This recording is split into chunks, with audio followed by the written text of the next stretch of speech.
اے انسان تجھے تیرے رب سے کس نے دھوکہ دیا ہے؟ کون ہے جو تجھے تیرے رب سے دور کیا ہے؟ یہ تمہاری دکانیں، یہ تمہاری جائیداد کا حساب کتاب، یہ تمہاری اولاد کی محبت، تمہاری بیویوں کی محبت، یہ وہ ساری دنیا ہے جو تجھے اللہ کی عبادت سے دور کیے جا رہی ہے۔ کیوں وقت پر تمہاری نماز ہوتی نہیں؟ ریزن خود تلاش کر لینا آپ جا کر۔ ظہر میں کہاں تھا؟ کون سی چیز نے مجھے نماز سے روکا تھا؟ عصر میں کہاں تھا؟ کس چیز نے مجھے سجدہ کرنے سے دور کر دی؟ ریزن آپ خود ڈھونڈو، روزانہ آپ خود ڈھونڈو۔ مغرب میں کیوں سر نہیں جھکا پایا میرے رب کی بارگاہ میں؟ کون سی چیز مجھے روکی تھی؟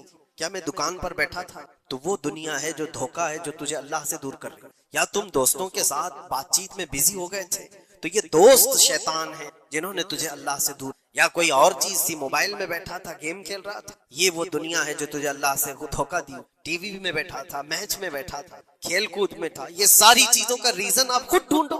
یہ عبادتوں سے کون ہے جو مجھے دور کیا ہے؟ اللہ کریم کی بارگاہ میں سر جھکانے سے کون سی چیزیں روک رہی ہیں؟ مجھے بتاؤ قسم رب ذوالجلال کی، آج کسی نے تمہارے گردن پر تلوار رکھی ہے کہ اگر سجدہ کرو گے تو کاٹ دیے جاؤ گے، مار دیے جاؤ گے؟ کسی نے تم کو نیزہ دکھا کر کہا کہ مسجد جاؤ گے تو گھونپ دیا جائے؟ کوئی چیز نہیں ہے، تمہارا نفس ہے جو تمہیں دور کیا ہوا، تمہاری اپنی وہ چیزیں ہیں جن کو تم دل سے لگائے ہوئے ہو۔ اللہ کریم کی بارگاہ میں آنے کے لیے جو اہمیت تمہیں دینا چاہیے وہ دوسروں کو اہمیت دینے لگ گئے۔ اسی لیے ایک بزرگ نے کیا خوب کہا تھا، وہ اپنے مرید کی دکان میں گئے، بہت بزی شیڈول تھا اس مرید، دکان میں اتنے گاہک ہوتے تھے، بھیڑ ہمیشہ، وقت ہی نہیں ملتا تھا بیچارے، لیکن پیر صاحب آئے ہیں دکان میں تو عزت و احترام ہونی چاہیے۔ اپنے مرشد کو اس نے بلایا اور کرسی پر بٹھایا، بہت دیر تک وہ اس کی دکان میں پڑھتے رہے، بیٹھے رہے، وہ بھی خوش باش تھا، پیر صاحب آئے پڑھے تو اور برکت، اور اس کو وقت ہی نہیں ہے۔ تھوڑی دیر کے بعد پیر و مرشد نے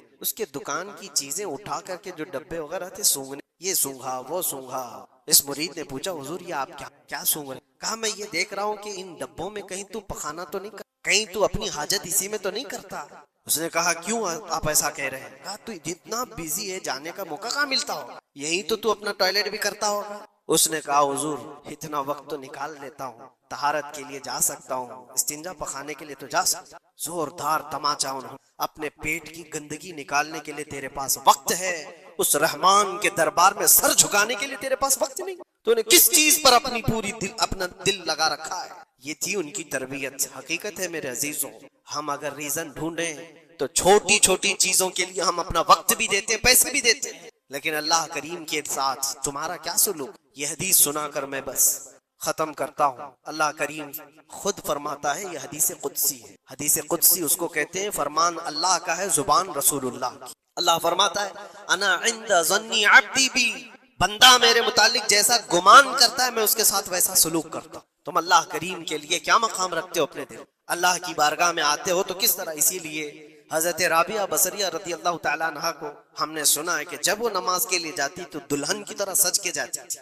پورے تیار ہو کر۔ پوچھا ان سے کسی نے تو وہ کہتی تھی میں چاہتی ہوں کہ اللہ نے جتنی نعمتیں مجھے دی ہیں اس بادشاہ کو نہ دکھاؤں تو پھر کس کو دکھاؤں؟ اس بادشاہ کی بارگاہ میں جا رہی۔ دنیا والے سیٹھوں کے سامنے جانے کے لیے سجتے سورتے ہیں، میں خلاق العالمین کی بارگاہ میں جانے کے لیے سجتے۔ اور ہمارا کیا مزاج ہے؟ ہم نے دیکھا ہے مسجد میں آنے کا انداز کس کا کیسا ہے؟ تم بادشاہ دو جہاں کے دربار میں آ رہے ہو تو کس انداز سے آنا چاہیے؟ یہ ساری چیزیں آپ ذہن میں رکھو۔ اللہ کریم کے لیے تمہارے دل میں کیا مقام ہے؟ ظاہر سی بات ہے تمہیں آج بھی اپنے پیٹ کی غلاظت نکالنی ہو کہیں راستے پر تو شوچالیہ ڈھونڈتے ہیں اور پیسے دے کر کے جاتے ہیں۔ مسجد کی کیا کیا چیزیں مفت میں استعمال کرتے ہیں، کبھی اس کا خیال آتا ہے کہ ہم یہاں کی اے سی، یہاں کے پنکھے، یہاں کے قالین، یہاں کا پانی سب کچھ استعمال کرتے، لیکن مسجد میں جو ڈبہ گھومتا رہتا ہے تو لوگوں کو ایسا لگتا ہے کہ یہ تو صدر سیکرٹری، یہ کمیٹی کے لیے جاتا ہو۔ آپ اس وہم و گمان سے نکل جاؤ، اللہ کی بارگاہ میں 1 روپیہ بھی جو دیا جاتا ہے وہ شمار ہوتا ہے دنیا بھر کے تمام دولتوں سے زیادہ عزیز اللہ کی بارگاہ میں وہ پیسہ ہے جو یہاں صفوں میں آپ نے اللہ کے نام پر دیا ہو۔ اپنی عادت رکھو کہ مسجد کے لیے ہمارے دل میں کیا احترام ہے۔ دوسری دنیاوی کسی بھی چیز کو دیکھنے کے لیے ٹکٹ دیتے ہیں، وہاں چھوٹی موٹی چیزوں کو خرچ کرنے کے لیے ہم بے پناہ پیسے خرچہ کرتے، پان میں، بیڑی میں، سگریٹ میں، تھوکنے میں کتنے پیسے برباد کیے جاتے ہیں۔ اللہ تبارک و تعالیٰ کے نام پر جب بات آتی ہے تو کیوں دل پر یہ بوجھ ہوتا ہے؟ یہ علامت ہے کہ دل جب کالا ہو جائے اور رب تعالیٰ سے بندہ دور ہو جائے تو اللہ کی بارگاہ میں دینے سے وہ کترانے لگے۔ اپنے دل کا علاج کرو اور اللہ کی بارگاہ میں یہ دعا کرو کہ مولا مجھ پر میرے نفس کو غالب ہونے سے بچا لے اور میرے دل کو پاک کر کے تیری دربار میں ہمیشہ جھکنے والا دل. یہ دعا کرو کہ رب تبارک و تعالی مرنے سے پہلے ہمارے دلوں کو پاک و صاف فرمائے اور خالص اس کی رضا کے لیے ہمیں ہماری عزیز چیزوں کو قربان کرنے کا اللہ تبارک و تعالی ہمیں موقع عطا فرمائے. ہم تو نمازیں پڑھتے ہیں, ہمیں احساس بھی نہیں ہوتا. بہت سارے لوگ حساب کتاب کرتے رہ جاتے ہیں نمازوں میں. تمہارا بزنس ایسا ہے کہ روز کروڑوں کا ہوتا ہے لیکن اذان بھی سنائی دیتی ہے اور جماعت سے نماز بھی ہو جاتی ہے, تو یہ اللہ کی رحمت ہے تمہاری. اسی لیے میرے عزیزوں, دنیا میں اگر اللہ کی بارگاہ میں کچھ مانگو تو عثمان غنی کا مال مانگو, عبد الرحمن بن عوف کا مال مانگو, کہ ان کے پاس مال تو آیا تھا لیکن غفلت نہیں آئی تھی, مال تو آیا تھا لیکن نافرمانی نہیں آئی تھی. عزیزان گرامی, اس فانی دنیا سے ہم بہت جلدی کوچ کر کے جانے والے ہیں. بڑے بڑے لوگ جا چکے اور اچھے اچھے لوگ بھی زیر زمین دفن ہو گئے. اب ہمارا بھی وقت قریب ہے. آپ کیا سمجھتے ہیں کہ بڑھاپے میں ہی موت آئے گی؟ موت کی کوئی عمر نہیں ہے. بچوں کو بھی آتی ہے, جوانوں کو بھی آتی ہے, اور اگر کسی کو بڑھاپا مل گیا تو یہ بھی اللہ کی نعمت ہے اس کی, کہ اللہ نے جوانی بھی دی اور بڑھاپا دیا, اس لیے کہ بڑھاپے میں خواہشات کم ہوتی ہیں. مولا تعالیٰ بوڑھوں کو پاک و صاف کر کے توبہ کرا کے اپنی بارگاہ میں لینا چاہتا ہے, اس لیے بڑھاپا دیا. اور ایک روایت میں یہ بھی ہے کہ جس کا اسلام میں بڑھاپا آ گیا اور اس کی داڑھی سفید ہو گئی, رب تعالیٰ فرماتا ہے اسے عذاب دینے میں مجھے حیا آتی ہے. بڑھاپے کو یہ نعمت ہے. لیکن میرے عزیزو, ہر جوان بوڑھا ہو جائے یہ کوئی گارنٹی نہیں ہے, ہر بچہ جوان ہو جائے یہ بھی کوئی گارنٹی نہیں ہے.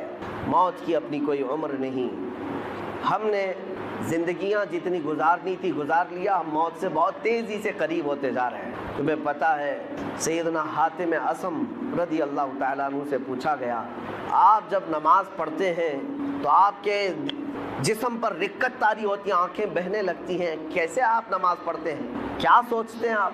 حضرت حاتم اصم کہتے ہیں, میں جب نماز پڑھتا ہوں تو سامنے میں جنت کو دیکھ رہا ہوتا ہوں, پیچھے ملک الموت کو کھڑا ہوا پاتا ہوں, اور اپنے دائیں بائیں جہنم کے گڑھے دیکھ رہا ہوں.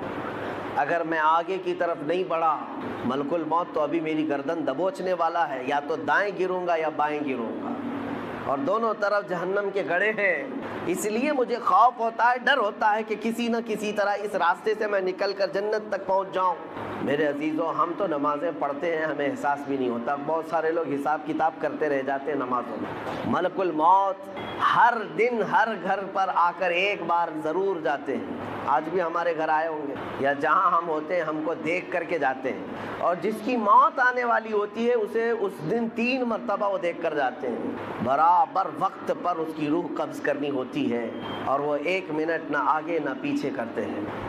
آج بھی ہمارے گھر اور آپ کے گھر آ کر گئے ہوں گے یا آنے والے ہوں گے, تمہیں دیکھ کر ضرور جائیں گے. اور تمہاری سانسیں جس دن بند کرنی ہے انہیں پوری طرح سے خبر ہے, تمہارے پاس کتنا وقت بچا ہے انہیں پوری طرح خبر ہے, لیکن تمہیں خبر نہیں, نہ ہمیں خبر ہے. اب یہ شعبان کا مہینہ آ رہا ہے. حضور پاک صلی اللہ تعالیٰ علیہ وسلم ارشاد فرماتے ہیں, اس میں ایک رات ہے 15ویں شب. اگلا مہینہ جو آئے گا ابھی شعبان کا, حضور فرماتے ہیں رب تبارک و تعالیٰ 15ویں شب کو سارے لوگوں کے سال بھر ہونے والے معاملات فرشتوں میں تقسیم کر رہا ہوتا ہے. ان کا رزق تقسیم کیا جا رہا ہوتا ہے کہ سال بھر اب ان کو اتنا رزق ملے گا, اتنے معاملات ہوں گے. یہاں تک کہ کئی لوگوں کی موت کا بھی اعلان ہو چکا ہوگا, لیکن حضور فرماتے ہیں انہیں خبر بھی نہیں ہوگی. وہ اپنے شادی کا پلان کر رہے ہوں گے, وہ اپنے گھر بنانے کے چکر میں مصروف ہوں گے, جبکہ ان کو 15ویں شعبان کا اعلان ہو چکا ہے کہ ان کی موت اس سال آنے والی ہے. عزیزان گرامی وقار, ہمارے پاس بہت لیمیٹڈ ٹائم ہے, بہت مختصر سا وقت ہے. تو اس دنیا میں جب یہ تیزی سے گزرنے والا وقت ہے تو کر کے کیا جانا چاہیے؟ ظاہر سی بات ہے, جب چھوٹا سا وقت ہے تو کچھ تو کریں. آپ سے اگر میں کہوں ملک الموت تمہارے سرانے پر آ کر کھڑا ہے اور کہتا ہے 2 منٹ ہے تیرے پاس, کیا کرنا چاہتا ہے؟ تم کیا کرنا چاہو گے؟ 2 رکعت پڑھنا چاہو گے, 1 رکوع قرآن کا پڑھنا چاہو گے, یا تسبیح لے کر سبحان اللہ پڑھ لیں, یا لا الہ الا اللہ پڑھ لیں, یا دعا کر لیں, توبہ کر لیں, استغفار کر لیں, بڑی بڑی چیزیں, یا خیرات کریں, صدقہ کریں, کیا کریں؟ 2 منٹ کا ٹائم ہے. بلکہ بزرگوں نے فرمایا اگر کسی کو یہ کہہ بھی دیا جائے کہ تیرے پاس 2 منٹ کا ٹائم ہے، تو کیا کرنا چاہے کر لے۔ بعض بزرگوں نے لکھا ہے کہ وہ انہی معاملات کو سوچتا رہ جائے گا، 2 منٹ گزر بھی جائیں گے، کر بھی نہیں سکے گا، کیا کرے وہ پتہ بھی نہیں چل سکتا۔ لیکن میں آپ کو بتاتا ہوں، ابھی تمہارے پاس وقت ہے، صحیح سلامت آپ بیٹھے ہوئے ہیں، آپ کی سانسیں چل رہی ہیں، آپ کے ہاتھ پیر سلامت ہیں۔ اب ہم میں سے کسی کو پتہ نہیں اب باقی وقت کتنا ہے، تو کون سی تسبیح پڑھو گے، کون سا ذکر کرو گے، کتنی تلاوت اور کتنی عبادت کرو گے۔ میں آپ کو ایک نسخہ دے جاتا ہوں، وہ سب سے بہترین چیز ہے، سب سے بہترین چیز ہے۔ فرمایا گیا کہ اگر تمہیں کوئی چیز مختصر سے وقت میں کر کے جانا ہے تو وہ رسول پاک کو راضی کر کے جانا ہے۔ ایک بار حضور پاک صلی اللہ تعالیٰ علیہ وسلم سے محبت کے ساتھ یہ عرض کرنا کہ آقا میں تمہارا ہوں، آپ میری طرف نظر کرم فرما دیں۔ اگر وہ رسول راضی ہو گئے تو تمہارے ہر وقت کے لیے وہ اللہ کی بارگاہ میں سفارش کریں گے۔ باقی ہماری تسبیح جاتی ہے کہ نہیں جاتی یہ بھی ہمیں معلوم نہیں، کر تو لیا عبادت لیکن قبول ہوتی ہے نہیں ہوتی یہ بھی نہیں معلوم، لیکن اگر اللہ کا نبی راضی ہو گیا تو ہمارے سفارش کے لیے وہ کافی ہوتا ہے۔ میں آپ کو بتاؤں، ایک نوجوان کی زندگی مدینہ طیبہ میں، یہودی لڑکا تھا، ماں باپ دونوں یہودی ہیں، بیٹا 22 سال کا، ایک بار مسجد نبوی کے پاس سے گزر رہا تھا، رسول پاک صلی اللہ تعالیٰ علیہ وسلم صحابہ کے درمیان بیٹھے تدریس فرما رہے تھے، انہیں تعلیم دے رہے تھے، اور یہ مسجد نبوی کے دروازے کے باہر سے گزرتے گزرتے ایک بار اس کی نظر حضور پر پڑ گئی۔ نبی پاک صلی اللہ تعالیٰ علیہ وسلم کو دیکھتا کھڑا رہ گیا، اور حضور پاک صلی اللہ تعالیٰ علیہ وسلم کی شیرنی گھولنے والی وہ میٹھی آواز کانوں پر ٹکرانے لگی تو کھڑا سنتا رہ گیا حضور کی آواز، اور کافی دیر تک جب دل میں مٹھاس پہنچی تو گھر گیا۔ ظاہر سی بات ہے حضور کا وہ حسین چہرہ کوئی ایک بار دیکھتا تو ہی فدا ہو جاتا تھا۔ یہودی اپنے ماں باپ سے کہہ نہیں سکتا تھا، گھر گیا اور اس کے بعد بے چینی بڑھتی رہی۔ دوسرے دن آیا، پھر مسجد نبوی کے دروازے کے باہر کھڑا ہو کر حضور کو سنتا تھا اور دیکھتا تھا، بس اتنا کام تھا۔ چند دنوں کے بعد کسی نے دیکھ کر کے اس کے ماں باپ کو خبر کر دی کہ تمہارا بیٹا تو محمد کے پاس جاتا ہے صلی اللہ علیہ وسلم، تمہارا بیٹا، تم تو یہودی ہو لیکن تمہارا بیٹا محمد صلی اللہ تعالیٰ علیہ وسلم کو دیکھنے جاتا ہے، ان کی تقریر سننے جاتا ہے۔ تو باپ کو بڑا غصہ آیا اور اس نے پوچھا کیا تو محمد کے پاس جاتا ہے، مسجد نبوی کے پاس جاتا ہے؟ بیٹے نے کہا ہاں، ان کی باتیں مجھے اچھی لگتی ہیں، ان کا چہرہ مجھے بڑا اچھا لگتا ہے۔ لیکن باپ نے سختی کیا کہ آئندہ اگر تو جائے گا تو میں تیرے ساتھ سخت سزا کا معاملہ کروں گا، لیکن یہ محبت ہوتی ایسی ہے، اور وہ بھی میرے مصطفیٰ سے ہوتی۔ اس زمانے کے ہم نے واقعات دیکھے ہیں، ساری دنیا کو صحابہ نے چھوڑ دیا مگر چہرے رسول کو کبھی نہیں چھوڑا۔ اس نوجوان کے ساتھ بھی یہی ہوا، 2 دن گھر میں رہا، تیسرے دن پھر نکل کر کے آیا، مسجد نبوی کے باہر کھڑا حضور کو دیکھتا رہا۔ باپ آیا ڈھونڈتے ہوئے، دیکھا جب حضور کو یہ چھپ کر کے دیکھ رہا ہے، وہیں سے پکڑ کر لے گیا اور اپنے گھر پر لے جا کر زنجیریں باندھ کر قید کر دیا، قید کر کے رکھا، مارا توڑا اور کہا کہ آج کے بعد سے گھر سے باہر نہیں جا سکتا۔ اب گھر کے اندر قید تھا، چند دنوں کے بعد بیمار ہو گیا۔ ظاہر سی بات ہے کسی محبوب کو اس کے محب سے یا کسی محب کو اس کے محبوب سے جدا کر دیا جائے، یہ بیماری بہت بڑی ہو جاتی ہے۔ وہ تڑپتا رہ گیا اور بیمار ہو گیا، کمزوری آ گئی۔ باپ نے زنجیریں کھول دیں لیکن گھر سے باہر نکلنے نہیں دیا جاتا تھا، گھر کے اندر ہی قید رہتا۔ پھر یہ بیماری اتنی بڑی جس کو فاضل بریلوی نے کیا کہا ہے، جان ہے عشق مصطفیٰ روز فزوں کرے خدا، جس کو ہو درد کا مزہ ناز دوا اٹھائے گی۔ یہ ایک درد ایسا ہے محبت کا کہ اس میں روز درد اور بڑھتا رہے، اس محب کو اور مزہ بھی آتا رہے۔ ایک دن ایسا آیا کہ اس کی بیماری اتنی بڑھ گئی کہ وہ بستر سے اٹھ بھی نہیں سکتا تھا، چل پھر نہیں سکتا تھا۔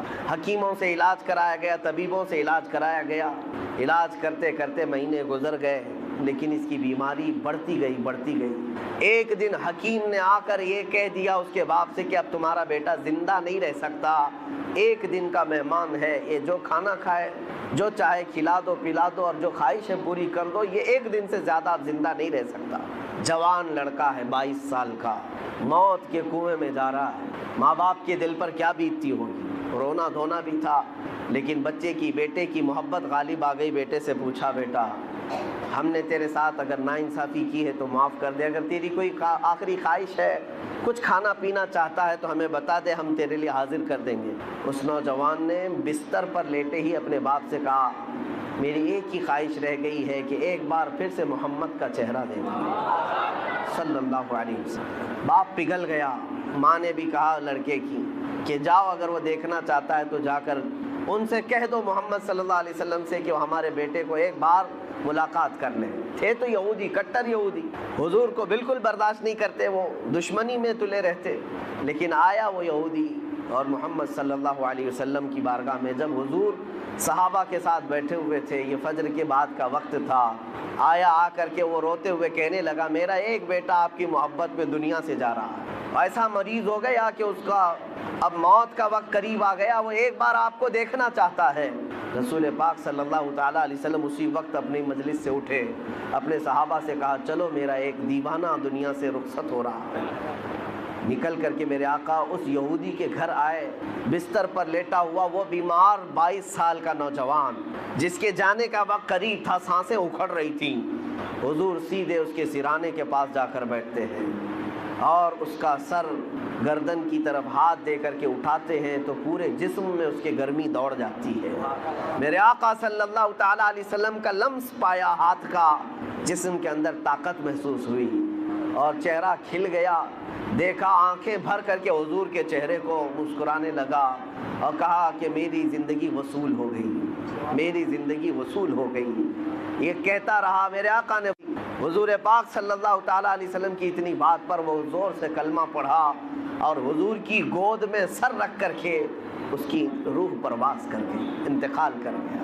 عزیزان گرامی, لیکن مقام کیا پایا جانتے ہیں؟ صحابیت کا مقام, صحابیت کا مقام. صحابی کہتے کسے ہیں؟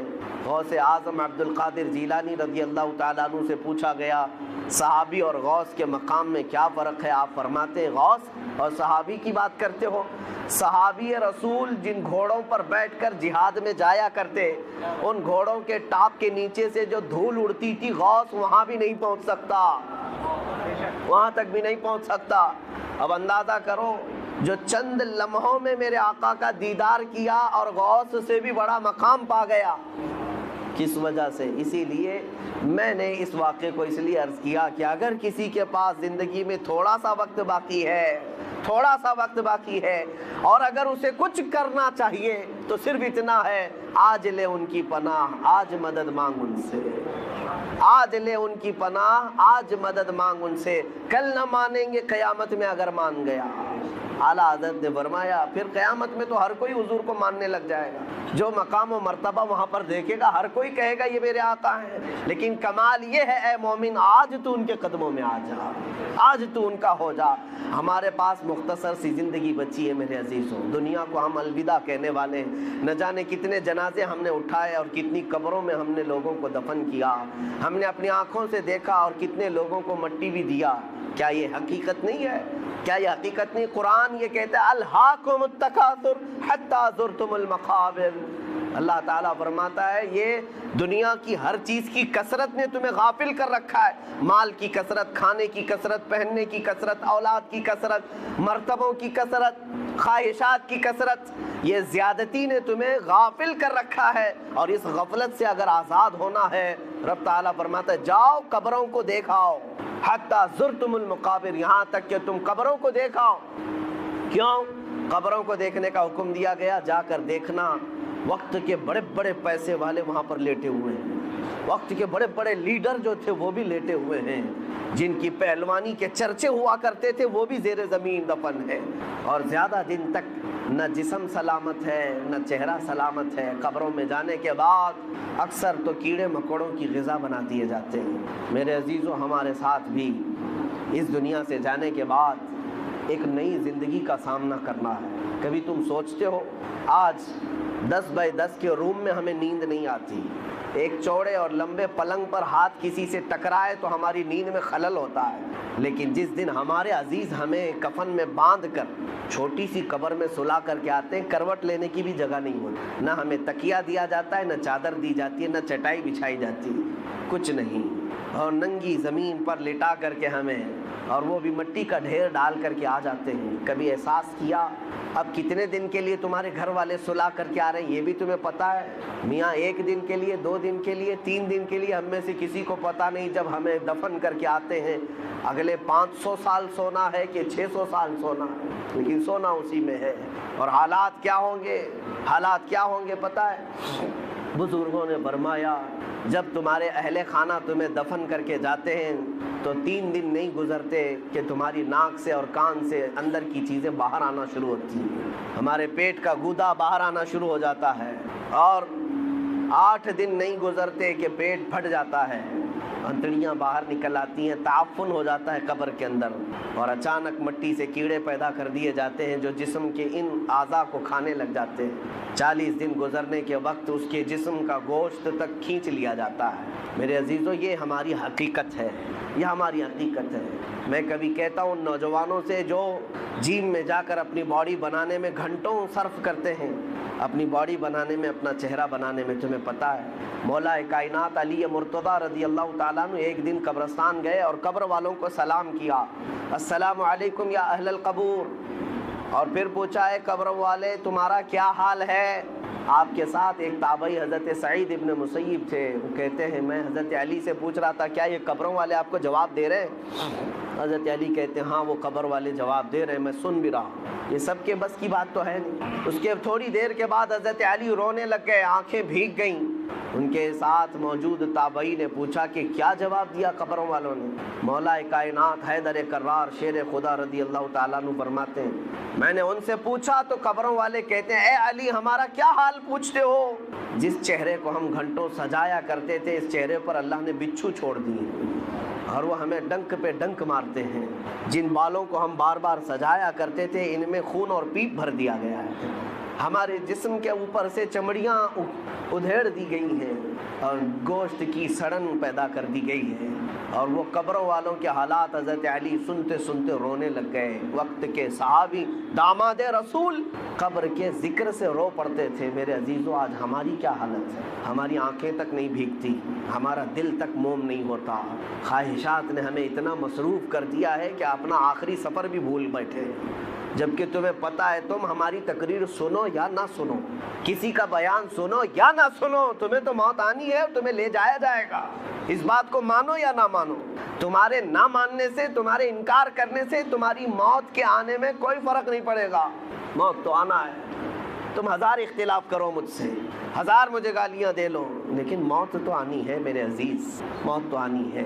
ہم نے بھاری بھرکم جسم بھی اٹھائے ہیں، بڑے پیسے والوں کو بھی اٹھایا ہے، لیکن دیکھ کر کے اس بات کا احساس ہوتا ہے کہ پورے کفن میں ایک جیب بھی نہیں رکھی جاتی، اور نہ ہی ہم اپنے عزیز مردے کو دفن کرتے ہیں تو 5 روپے 10 روپے 100 روپے 1000 روپے کی نوٹ تک نہیں رکھتے، اور رکھنا بھی نہیں چاہیے۔ لیکن مومنوں کا یہ عقیدہ ہے کہ ہم ایک سکہ بھی قبر میں اپنے باپ کو نہیں دیتے۔ کیوں؟ سب کو پتہ ہے کہ یہاں یہ سکہ نہیں چلنے والا، یہ دوسری دنیا ہے، یہاں انصاف دوسرا ہوگا، یہاں ملائکہ آئیں گے اور وہ نہ رشوت لینے والے ہیں اور نہ سفارش تمہاری لینے والے ہیں۔ یفعلون ما یؤمرون، وہ اتنا ہی کریں گے جتنا ان کو حکم دیا جائے گا۔ اے میرے عزیزو وقت بہت کم رہ گیا ہے، وقت بہت کم رہ گیا ہے، اور اب تک ہمارے پاس ایسی کوئی چیز نہیں جس کو لے کر کے ہم قبر میں جائیں۔ مجھے ایک واقعہ بار بار جھنجھوڑتا ہے۔ ممبئی کی سرزمین پر ہمارے ایک حاجی صاحب بڑے پیسے والے پرہیزگار آدمی بھی ہیں، لیکن اپنے بیٹے کو انہوں نے بچپن سے، اکلوتا بیٹا تھا، کانوینٹ میں پڑھایا، انگلش میں پڑھایا اور بہت ٹاپ کی کالج یونیورسٹی میں پڑھا، یہاں تک کہ اسے لندن بھی پڑھنے کے لیے بھیجا تھا۔ 24 سال کا یا 25 سال کا لڑکا تھا، اچانک بون کینسر ہو گیا۔ بون کینسر ایسا ہوا کہ پتہ ہی نہیں چلا، 6 مہینے کے بعد پتہ چلا کہ یہ 3rd اسٹیج پر ہے، کچھ کر ہی نہیں سکتے تھے۔ پہلے تو لندن میں علاج ہوا، اس کے بعد پھر وہاں سے مایوس ممبئی لوٹ آئے۔ جب گھر آئے تو 25 سال کا جوان بستر پر ہے، گل گیا ہے، اور باپ کی حالت دیکھنے کے قابل، روتا تھا، نمازوں میں آ کر دعا کی چٹھی ہر بار۔ پھر وقت ایسا آیا، مجھے وہ بات یاد آتی، کافی سال ہو گئے، اس نوجوان لڑکے نے اپنے باپ کو ایک دن بلایا، کہا ابا جان میری اسکول کی سرٹیفکیٹ، شیلڈ، مارک شیٹ یا جو مجھے انعامات ملے تھے وہ کہاں ہیں؟ کہا باپ نے بیٹا سب سنبھال رکھا ہوں، الماری میں سب ہے، سب ہے۔ کہا میں دیکھنا چاہتا ہوں۔ اس کی 7ویں کی، 10ویں کی، 12ویں کی، اور جو اس نے مسابقے جو کمپٹیشن میں شیلڈ لیے تھے وہ سب رکھی ہوئی تھی۔ باپ لا کر کے دیتا ہے، یہ تیری 10ویں کی ہے، یہ 12ویں کی ہے، یہ کالج کی ہے، یہ تو لندن میں جو پڑھا اس کی ہے، فلاں کورس کی ہے۔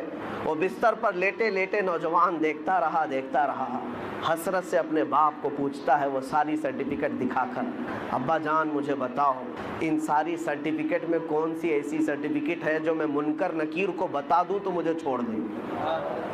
میں قبر میں جانے والا ہوں، میری زندگی بہت مختصر سی رہ گئی، بون کینسر، اب میں بچنے والا نہیں ہوں، لیکن بابا جان مجھے بتاؤ اس سرٹیفکیٹ میں کون سی بتاؤں منکر نکیر کو کہ وہ چھوڑ دیں گے مجھے؟ باپ کہتا ہے میرے پیروں تلے زمین کھسک گئی، میں نے آج تک یہ سوچا بھی نہیں تھا، میں نے اپنے بچے کو قرآن اور حدیث کی تعلیم تو نہیں دی تھی، مختصر قرآن تو پڑھایا تھا لیکن کوئی سورہ بھی اسے یاد نہیں تھی، اس لیے کہ اسکول کالج ٹیوشن اور لندن اسی میں رہ گیا پیسے خرچہ کرتے کرتے، اور آج دنیا سے میرا بیٹا 24 سال کی عمر میں جا رہا ہے، اسے کوئی سورہ یاد نہیں ہے۔ اور اس لڑکے نے وہ میسج دیا تھا، بابا جان یہ میسج پہنچا دینا مولانا صاحب کو کہ اللہ نے اگر کسی کو بیٹا دیا ہے تو صرف دنیا میں ایسا اسے گھوڑا نہ بنائے، ایسا گھوڑا نہ بنائے ریسنگ کا گھوڑا کہ صرف دوڑتا رہ گیا، اسے خبر ہی نہیں ہے اس کی آخرت کا کیا ہونا ہے۔ کم سے کم ہر باپ اتنا تو اپنے بیٹے کو دے دے کہ وہ قبر میں میرے مصطفیٰ کو منہ دکھانے کے قابل تو ہو جائے۔ نبی پاک صلی اللہ تعالیٰ علیہ وسلم قبر میں تشریف لائیں اور پوچھیں کہ میرے لیے کیا لایا ہے، تو تمہارا چہرہ کھل تو جائے کہ یا رسول اللہ میں آپ کا ہوں، آپ کے لیے دنیا چھوڑ آیا ہوں، لیکن ہماری اتنی حیثیت نہیں کہ جا کر کے کہہ دیں۔ آج تو حالات ایسے ہیں کہ کل میں پوچھتا ہوں، قیامت کے دن ہم سے سوال ہوگا، آپ سے سوال ہوگا۔ اے نوجوانوں، اللہ تبارک و تعالیٰ اگر جوانی کے بارے میں تم سے یہ سوال کرے کہ تیری 25 سالہ زندگی تھی، جب تو 20 سے 25 سال کا تھا، 25 سے 30 سال کا تھا، تیرے پاس طاقت تھی، قوت تھی، تو جوان تھا، اس وقت تو کیا کر رہا تھا؟ رب تبارک و تعالیٰ کے ہاں ہر دن کا سوال ہونے والا ہے، اتنی بات یاد رکھو۔ حدیث میں ہے میرے آقا صلی اللہ علیہ وسلم فرماتے ہیں اس وقت تک میدان محشر سے کوئی ہٹ نہیں سکتا جب تک اپنی جوانی کا حساب پورا نہیں دے گا، دینا ہوگا۔ تم سے اگر یہ پوچھا جائے، رب تعالیٰ اگر یہ پوچھ لے جب میرے نبی کی شان میں گندی گالیاں دی جا رہی تھی، اے جوان تو کیا کر رہا تھا؟ کیا تم یہی جواب دو گے کہ رات بھر میں گیم کھیل رہا تھا؟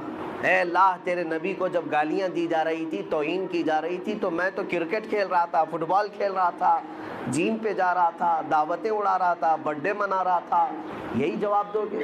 ہمارے پاس ہے کیا چیز؟ ہے میرے عزیزوں، میرے نبی کی امت ہو آپ، ہونا تو یہ چاہیے کہ حضور کی شان میں توہین سن کر کے ہر کھانا پھیکا لگنے لگ جائے، نیند اور چین اور سکون غارت ہو جائے کہ جب ہمارے مصطفیٰ کریم کی عزت سلامت نہیں ہے تو پھر میری عزت کی کیا بات کی جائے۔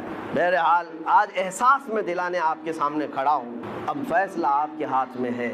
ایک چیز میں بتا کر کے رخصت ہو جاتا ہوں، جنازہ اٹھے گا اپنا، ہمارے گھر سے نکلے گا، کس میدان سے نکلے گا پتہ نہیں ہمیں، لیکن اتنی بات معلوم ہے کہ قبرستان جانے سے پہلے جنازہ یہ سب کے ساتھ ہوگا، سب کے ساتھ ہوگا۔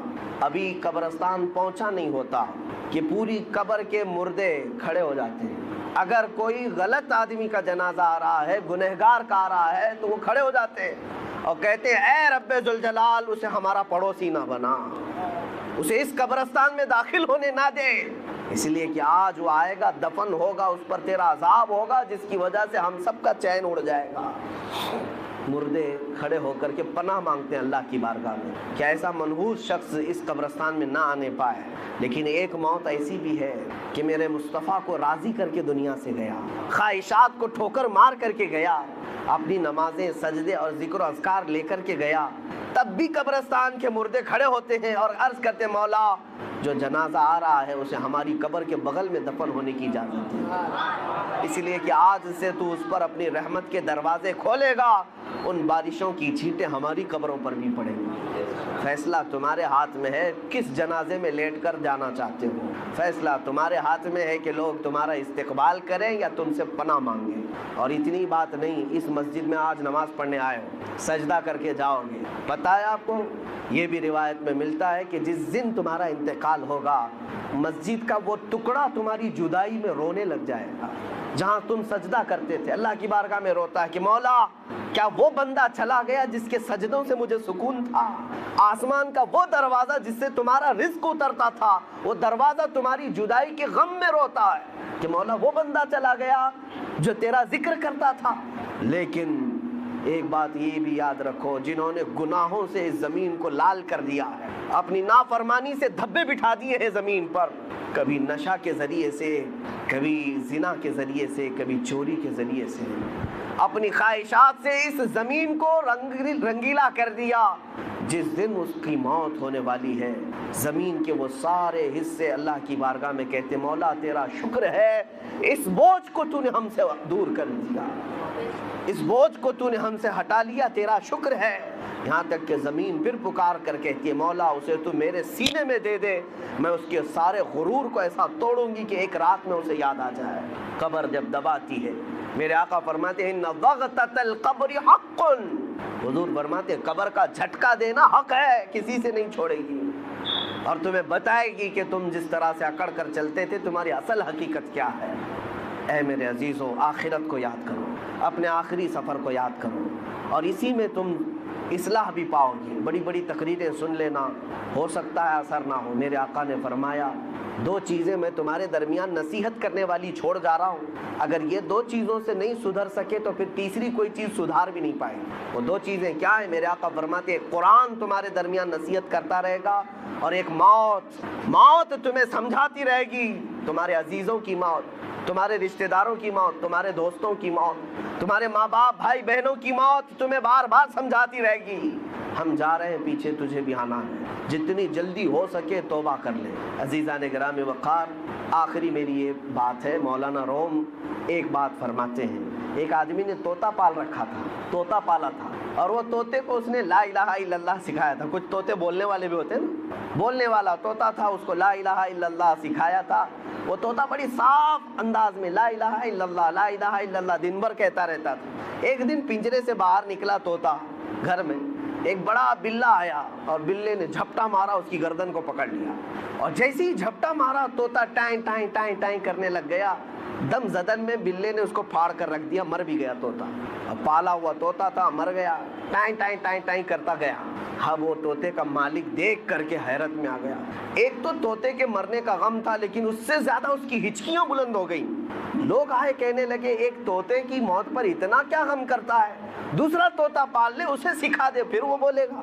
اس نے کہا طوطے کی موت اور طوطے کا پالنا یہ اہم بات نہیں، توجہ چاہتا ہوں۔ وہ کہتا ہے میں نے اس کو لا الہ الا اللہ سکھایا تھا، بولتا تو تھا لا الہ الا اللہ، لیکن جب بلے نے پنجہ مارا اس پر تو اس وقت میں نے دیکھا طوطا اپنی اصلی آواز نکالنے لگا، ٹائیں ٹائیں ٹائیں ٹائیں۔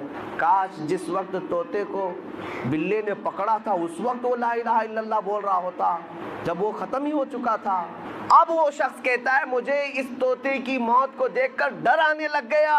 ہم تو زندگی بھر کہتے ہیں، لیکن ملک الموت جس وقت پنجہ مارے روح نکالنے کے لیے، کہیں ایسا نہ ہو کہ لا الہ الا اللہ بھول کر کوئی اور آواز نکلنے لگ جائے۔ یہ ہوتا بھی ہے، کئی لوگوں کی زبان سے کفریہ جملے نکل جاتے ہیں، کئی لوگوں سے گندی گالیاں نکل جاتی ہیں موت کے وقت فرشتے کو دیکھتے ہی، اسی لیے ان کی موت برے انجام کے ساتھ ہوتی ہے۔ اللہ تبارک و تعالیٰ اچھی موت عطا فرمائے۔ من کان آخر کلامہ لا الہ الا اللہ دخل الجنہ، میرے آقا نے فرمایا جس کا آخری کلمہ لا الہ الا اللہ ہوا، اللہ تعالیٰ اسے جنت میں داخل فرمائے۔